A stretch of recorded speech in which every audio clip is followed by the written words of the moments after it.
Good morning সবাইকে, কেমন আছে সবাই? আশা করি সবাই খুব ভালো আছে আর আমরাও বেশ ভালো আছি। আর আজকে দেখতে পাচ্ছ আমি পুরো সেজে গুজে আছি, কারণ আজকে হচ্ছে আমরা যাচ্ছি দক্ষিণেশ্বরে পুজো দিতে। তো বিয়ের পরে নাকি ওখানে পুজো দিতে হয়। আর তো আগেরবার যখন এসেছিলাম তখন আমি বাবার সাথে গেছিলাম, আর তখন ও আমার সাথে যায়নি। তো এইবার বিয়ে যেহেতু হয়ে গেছে, এখন হচ্ছে গিয়ে আমরা প্রথমবারের জন্য পুজো দিতে যাব।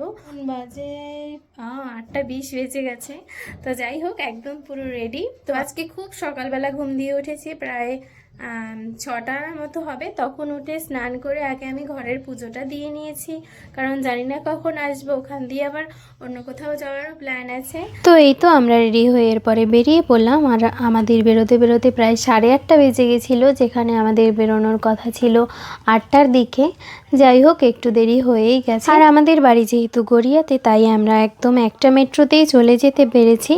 তো এই তো দক্ষিণেশ্বরে নেমেই এখানে প্রথমে মা শারদা, তারপরে পরমহংসদেব আর বিবেকানন্দর খুব সুন্দর একটা স্ট্যাচু ছিল।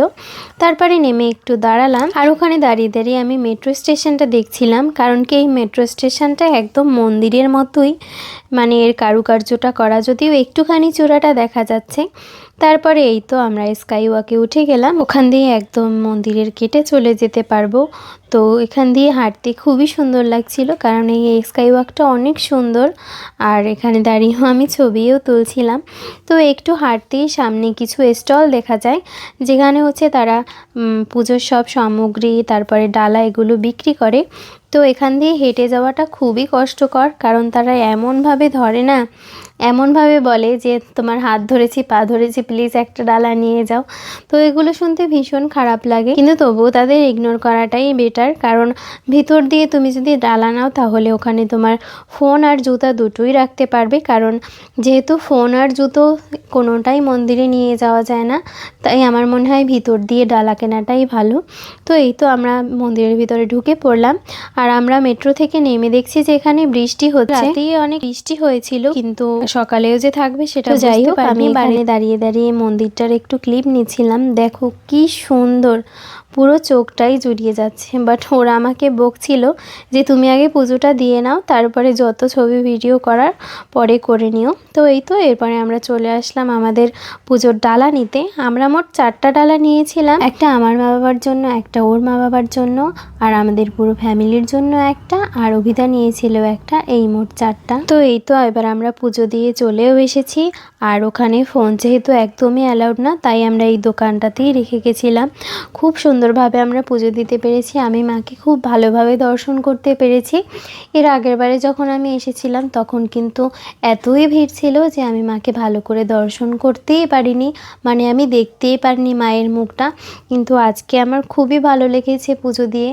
ইভেন ওখানের ব্রাহ্মণরাও আমাকে খুব, আমার সাথে ভালো করে কথা বলছিল, আমাকে বলছিল মাঝে মাঝে আসবে মায়ের কাছে, কারণ ও বলছিল বিয়ের পরে আমরা এই প্রথম পুজো দিতে এসেছি, সেজন্য তারাও আমাকে খুব সুন্দর আশীর্বাদ করে দিয়েছে। আর এটা বলেছে যে মায়ের কাছে যেন আমি মাঝে মাঝেই যাই। তো আমার খুব ভালো লেগেছে। বেরিয়ে আমরা ওখানে একটু ঘুরছিলাম। আর এই মন্দিরটা যেহেতু রানী রাসমণি বানিয়েছে, তাই মেইন গেটের সামনে কিন্তু তার একটা স্ট্যাচু আছে খুব সুন্দর। আর এমনি মেইন মন্দিরের পাশাপাশি ওখানে কিন্তু 11টা শিব মন্দিরও আছে, যার ভিতরে 11খানা শিবলিঙ্গও আছে, যেটাও আমরা পরিদর্শন করে তারপরে এসেছি। তারপরে ও বললো যে চলো গঙ্গা দিয়ে ঘুরে আসি আমরা। তো পাশে যেহেতু গঙ্গা, ওখানে আমরা গেলাম। আর নিচেও আমি নেমেছি খুব সাহস করে, কারণ সিঁড়িটা হচ্ছে গিয়ে খুবই স্লিপার, ওখানে মানে পা রাখতেই খুব ভয় লাগছিল। আর পাশে যে ব্রিজটা দেখতে পাচ্ছ, এখানে মূলত দুটো ব্রিজ। তো এই যেটা দেখা যাচ্ছে এটা হচ্ছে গিয়ে বালি ব্রিজ, আর ওই পাশে যেটা এখানে দেখা যাচ্ছে না যদিও বা, ওটা হচ্ছে গিয়ে নিবেদিতা ব্রিজ। তারপরে আমি ওখান দিয়ে একটু মাথায় জল ছিটা দিলাম আর ওদেরও দিয়ে দিলাম। তারপরে আমরা চলে আসলাম মন্দিরের পিছন দিকটায়, কারণ এখান দিয়ে মন্দিরটা খুব সুন্দরভাবে দেখা যায়। তাই এখানে দাঁড়িয়ে দাঁড়িয়ে আমরা বেশ কিছু সুন্দর সুন্দর ছবি তুলেছি, আমাকে ওরা সুন্দর সুন্দর ছবি তুলে দিয়েছিল। তারপরে আমরা যেহেতু সকাল দিয়ে উপোস ছিলাম, আমরা গেছিলাম ওখানেরই একটা রেস্টুরেন্টে খাবার খেতে। বাট এখানে আমাদের সাথে খুব খারাপ একটা জিনিস হয়। প্রথমত আমাদের সবারই খুব খিদে পেয়ে গেছিলো। আমরা পুজো তো ভালোভাবে দিতে পেরেছি, কিন্তু অনেকটাই লাইন ছিল, সেজন্য আমাদের অনেক কষ্টও হয়ে গেছে আর খিদাও পেয়ে গেছে। তখন প্রায় বেলা 12টা বাজে। তো আমরা গেলাম ওখানে, আর যাওয়ার পরে আমাদের হচ্ছে গিয়ে যে খাবারটা দেয় ওটা পুরো নষ্ট ছিল।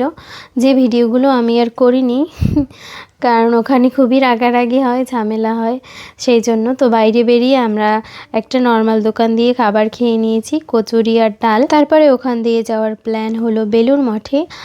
যেহেতু এটা বেশি দূরে নয়, তাই আমরা ওখানে যাব। আর এটা যেতে এই নদীটা পার হতে হয়। আর এখানে এই একটা ফেরি সিস্টেম আছে। এই ফেরিটি একটু অন্যরকম, আমাদের মতো নয়, উপরে ছাউনি দেওয়া আছে, বেশ ভালো।